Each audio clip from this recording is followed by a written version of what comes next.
When it comes to number of years of experience, couple of years of experience is plenty, but again, going back to, you need to stick your foot in. And it's more important, instead of waiting for that field job, volunteer with a civil engineering NGO. There are plenty of those. Get into the headquarters, do a back job. It's perfectly legitimate for people, and quite often that's how it happens. You start off as an admin person, you move on from within, but get in. Don't wait for that amazing job in South Sudan. Thank you. Just one really quick piece of advice, that different organisations do very different WASH programming.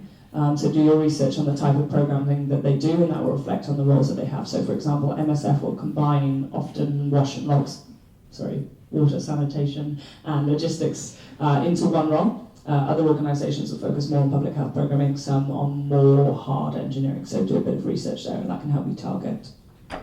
There's also, just a very last thing. So if you're familiar with the cluster approach, so look at the cluster that deals with this, and then through the cluster you can contact cluster directly, and you can say that you're looking to contact. You can even lie and say that you're doing research. They're going to give you the list, and even though I think it's readily available, of 150 NGOs and agencies that are in this sector. Thank you. And just to plug Redar's programs, there is an affiliate program, so if you're wanting to get specific advice, specific mentoring, you can join a program. There's information on the website where you can actually go to networking events, you can attend events where there'll be specific topic areas. You can be connected to a mentor such as an engineer who's worked in the fields for 20 years, who can give you that advice, who can tell you what agencies are closely matched to what you want. Redar also do So You Want to Be a Relief Worker. So if you want to look in more depth at working in the field and what that entails, there's a full one-day program. And there's also a summer school, which is a 10-day program. It gives you different days and different options. You can take a pick and mix approach of the 10 days and then get a taster of the different things that you might do and advice on these key areas. So have a look at the website as well for that. Anybody else? There is a youth hostel in Calais. For people who are volunteering for more than a month, we have a volunteer house that we rented on a long-term basis, and it sleeps 8 people. So for people who are staying a long time, we provide accommodation, and they are generally to our team leaders. For weekends and things, there is a hostel in Calais called a youth hostel, a Bergelis. It's very clean, it's reasonably cheap. It's €17 a night, and I can give you the discount code. But the hotels have been cheap over the winter, but they have recently started rocketing in price. There are a couple of caravan sites and things opening, so you can look at that and group together with a few people. There are a number of Facebook sites where people can link up to join for shared transport and for shared accommodation. But the youth hostel, the campsites that are now, they opened on the 1st of March, but they're now kind of open and have got facilities, one of which is about 100 yards from my house. But you just have to look around and see what deals and things you can get. One thing we do not recommend is that a number of people have tried to do it, is put tents up in camp. We really wouldn't recommend that, particularly for female volunteers. Just not safe. Good advice. Thank you. Anybody else?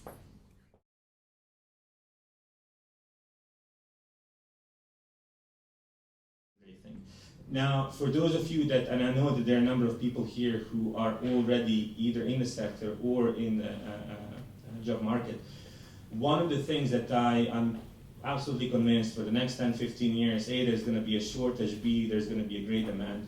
Anything that you do currently in that sector will be moving more towards cash-based assistance. So for those of you familiar with the way that we have been assisting people and delivering aid, it was for a number of decades, it was mainly done through in-kind. So we would buy bags of rice here, ship them over to wherever they're needed, warehouse them, then deliver them to people that need it. we're moving away as a sector completely from that kind of, it's more expensive way of doing it, so we're moving towards cash-based assistance. Currently, to be honest with you, if there were 3 of you with a couple of years of experience in cash-based assistance, I would offer you a job tonight. So yeah, that would be the 2. Project management kind of as always going to be there, and anything, you can be in logistics, you can be in health, you can be in any sector, as I said, cash-based assistance. There's a lot of available free resource out there. I would recommend that you get on. Just one thing as well is if you speak French, that's like a massive benefit. Also French and any other UN languages are a huge deal breaker. To reiterate your point about cash programming, absolutely. And also logisticians, always tricky, super cool job, so look into it. I think that the thing for us, and we do have a paid position that we're going to be advertising for very shortly, is leadership skills, so that you could, we could talk to you and you could demonstrate that you've led groups of people towards a goal and an aim and an achievement of a strategy, and that you can look at that strategy and work out what the short-term activities, medium-term activities and long-term activities are to enable you to fulfil that goal. And I think the leadership side of things and an ability to work and motivate and inspire the people that come over, often for short periods of time, and get them moving in the same direction is a real skill, and one that we find that would be really helpful. You took the words right out of my mouth, because I was just going to say that the World Economic Forum stated that leadership is the #3 biggest crisis globally, and that's because we've got a meltdown of systems, we've got a meltdown of national protection, we've got a meltdown of so many things. We're reliant on people having resilience, having skills to mobilize people, to mobilize aid, to mobilize situations in any country. So if you've got management skills and you get a little bit of transferable experience, you are a skill that's needed in the sector. Anybody else? Yes.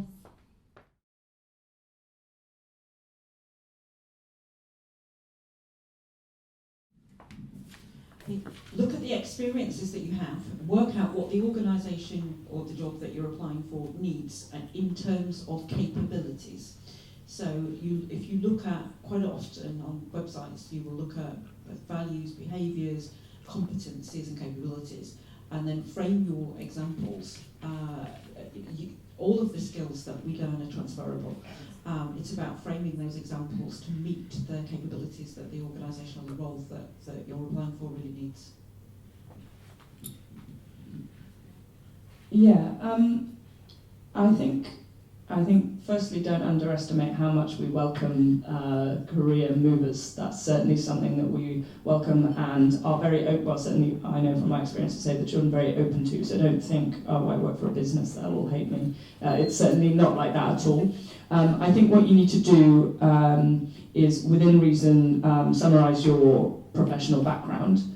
We will read that and we will be like, okay, fine, that's what they do, that's what we know. What we're looking for is how you can attribute that to our circumstances and our situation. So we often, or I often come across people who do struggle to adapt and make that transition. And so it's really about honing your skills and experience to the role, to the culture, to the environment of the organisation, so that you can slot in quite easily. Everything they said. A couple of things. There was a mention of skills and competencies framework that was developed that is kind of bog standard industry-wide. So look at those. But I think it's very important to understand the context of the job that you're applying for or you're thinking about applying for. So you can see a job advertisement and you think that you understand. 99%, unless you're in the sector, you don't understand the context. And that's fair enough. But do a little bit of research. Contact people, again, networking is a key to a lot of this. Contact people via LinkedIn, contact people from your alumni schemes and so on who are in the sector or in particular organization. Ask them for the context. Because you might come across as someone who, well, it's just, you're not going to do yourself justice, as I said, if you don't do that. The next thing would probably be to use the opportunity that is given by the vast majority of organizations when they ask for a cover letter. Use it. Your CV, fair enough. I mean, I've spent, I don't know, I probably interviewed several thousand people over the last 15, 16 years. And quite often at the application process stage, if there is a cover letter given, what you find is that someone has retold you what they submitted in the application form or CV. So they literally just copied and pasted. I can see all of that, that's perfectly fine. But this is an opportunity for you to explain to me, as a person hiring, how does your experience working in McDonald's apply to the job that you're applying for here. The vast majority of skills and competencies that you will find out, as I said, in that framework that we're asking for, exactly the same thing that people in the corporate sector are asking for. It's just a question of context. I think context is key as well. I got a job with 1 week of experience overseas training in Zambia. I had 1 week TOTs, and I tell you, I picked that up in the job interview, but that's all I needed.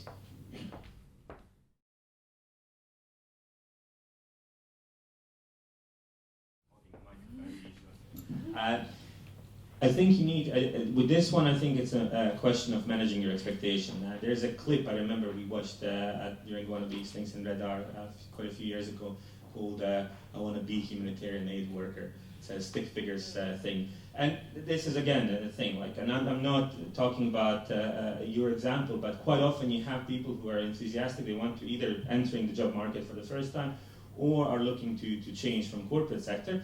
And they're looking at that thing, you know, that Bono is doing, that it's like the most altruistic thing, which is helping people on the ground. The vast majority of what we do is done in the back offices, is done in the headquarters setting and so on. The spearhead of what we do are those people you see on TV, you know, people a day after Nepal earthquake who are helping people there. To send that one person there, there's 50 people working behind the scenes. And that person, of course, we need that person to be able to deal with those kind of situations, to have that personal resilience, to have the experience, as I said, and so on. So for those people, yes, quite often you will see for field positions, there is a required thing. But again, going back, foot in the door, getting into the sector, getting into the HQ setting, and then slowly progressing through there. Yeah, just from my experience in terms of having worked overseas and working in headquarters, is if you want to work in humanitarian response for Save the Children and you're new to the sector, you don't just go straight overseas. Like, that doesn't happen. You work in headquarters, you earn your stripes, it's a profession, you learn your trade, you hone your skills, and then maybe you go. Maybe you go a year later. So it doesn't always happen very quickly. In terms of educational background, being a teacher or being a social worker or being an engineer or whatever, certainly within Save the Children, in terms of your education, probably across Europe, Britain and North America and so on, we would hold that in the highest esteem. And we base our technical program on those kind of standards. So for example, yeah, if you're a social worker, then we would deem that, you know, of the highest, where, you know, like, we would deem that like certainly very appropriate and relevant to the work that we do. Now, can I ask the panel, I know that the sector has been moving towards competency-based recruitment, and for those of you who've not come across competency-based recruitment, it would be asking you for physical examples of what you've done to demonstrate that you have the competencies that the organisation is hiring. And so that is your opportunity to transfer the skills that you know, a trip that you were away for a month, a crisis happened and you managed a crisis. That is a distinct way in which you can display the resilience. So there are multiple ways in which you can actually use your personal experience imaginatively to prove that you have the competencies. But I'm going to ask my panel, just how imaginative can you actually get for that? Right, my top tip here would be to work out what the 4 or 5 things are that examples are, that are things that you've been involved with that you think are directly relevant to the job that you're applying for, and then work out then from their competency framework which competencies those examples can fit with, and then as the questions come, you can mentally tick off your examples, because it's a bit like being interviewed in the media. You might get asked questions, but you need to get your story over, and you need to get your skills and experiences over in the right way. And what you don't want to be doing is being asked questions around judgment, decision making, leadership or whatever, and give the same example every time, because you need to build that variety in. So work out what your best stories are and work out how to reverse engineer those into the capabilities they're looking for. Yeah, that's definitely a good one. For me, yeah, variety definitely. Another point is that the examples that you give are relevant to the job that you're applying for, not relevant to when you applied for your first internship or when you applied for your degree, but actually up now.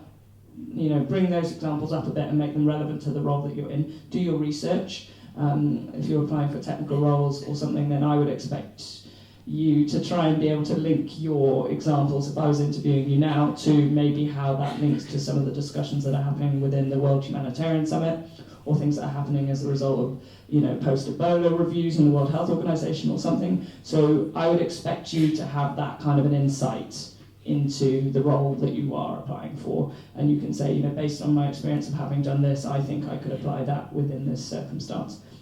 Also, in terms of a candidate, in terms of what I'm trying to hear, is I'm asking you to be specific.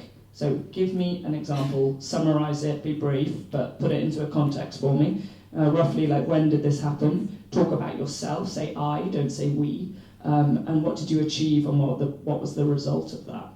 So that's what I'm looking for. Remember I was saying quite often people looking for a job, especially at kind of entry point, get depressed, start beating themselves over the head. I'm doing something awfully wrong, I'm not getting any response. Interview, proven. This is a fact that for those of you that have HR background, I'm sure you're familiar with the academic research on this. Interview is one of the most biased processes out there. So you can prepare yourself as much as you want. If you have an idiot in a panel, you're not going to get a job, because there's going to be there's a whole halo and horn effects. Quite often people don't have any HR experience, so they're looking to hire someone who's like them, or they had a bad experience with someone who's red hair, so red hair is not going to get a job. But seriously, all of these things I've seen in the past. It's not always top tier, high standard procedure. But you quite often will be recruited by a non-HR person. It was devolved down to line management. So that's one thing. The second thing is, yes, competency-based questions and approach, all the rage the last 5 to 10 years. It's going to continue. It makes perfect sense. Everything that the colleagues have said is perfectly valid. I would, however, go to the basics. Competency-based questions, essentially look at the job description, look what says bullet point by bullet point, practice with your mom, dad, brother, girlfriend, boyfriend. If they tell you that your examples make you sound like you're full of it, you probably are, so change the approach. But to me, the most important thing is do the research about the job and the organization you're applying for. You can be, as you know, you can have practiced the competency-based questions and answers, you know, until dawn. And quite often, as I said, you ask people about British Red Cross, I don't know, history. Tell me about 7 fundamental principles of Red Cross. So literally the first thing that pops when you open the website of the organization, they don't know anything about it. Tell me about the job, the context I was telling you about. Oh yeah, I read the title, I read that summary. Well, hold on, it's 2016, you couldn't be bothered to spend half an hour looking at the context of the position. So to me, those basic things cannot be overstated. Like, look into those things and then follow what colleagues have said. Gold nuggets of advice. And as someone who has hired people for 10 years, I can give you a top tip. And the question that most people say when we ask them, why do you want to work for this organization, is they say, I want to work in this sector. Don't say that. So say why you want to work for that organization, why this organization is brilliant, and why your skills meet the organizational requirements. And check out, it's so easy to go on the website and look at the strategic objectives for an organization. You will sound so impressive If you can link what you've got to the actual objectives of the organisation, HR people will be impressed. Can I also add to that, that if you genuinely don't believe in the organisation's values and principles, you will become bitter and cynical and hate it, and people won't like you there either. So genuinely do apply for an organisation that you believe in. Yeah, couldn't have said it better. We've got time for a couple of more questions. I saw an arm waving around here.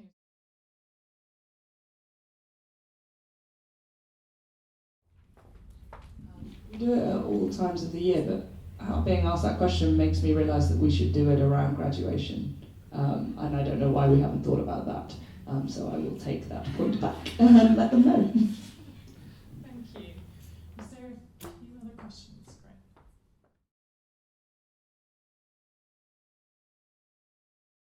There are a lot of ways of progressing through once you enter. Quite often it is the most difficult bit, kind of getting that foot in. Once you're in, within the British Red Cross, for example, we have amazing learning and development opportunities within those technical sectors that we support in the field. So from logistics to water and sanitation, food security and livelihoods, a bunch of others. I think it's harder to do it that way, and it'll take you longer. Some roles, it's not going to happen. You need to be an engineer, or you need to be an architect. So those roles, no. Or you need to be a nurse, or you need to be a doctor. So those roles, no. Some, it's easier to transition, and certainly within Save the Children, you could potentially progress into an education or a child protection role, potentially, but it is not easy, and it'll take you a long time. So I would recommend personally that you get the technical degree or whatever is relevant, and then do it. But yeah, it's not easy, and it's a bit of a glass ceiling at Save, unfortunately. Come to Red Cross. Come to Red Cross. So whatever you believe, it will happen. If you believe that it's possible and that you want to do something, you will do it. It is just a question of how much you want to do it. And if you really want to do it, you'll do it. And I know that we'll hear from you, and we'll actually see you in organisations. So thank you so much for your time, and hope to see you sometime soon.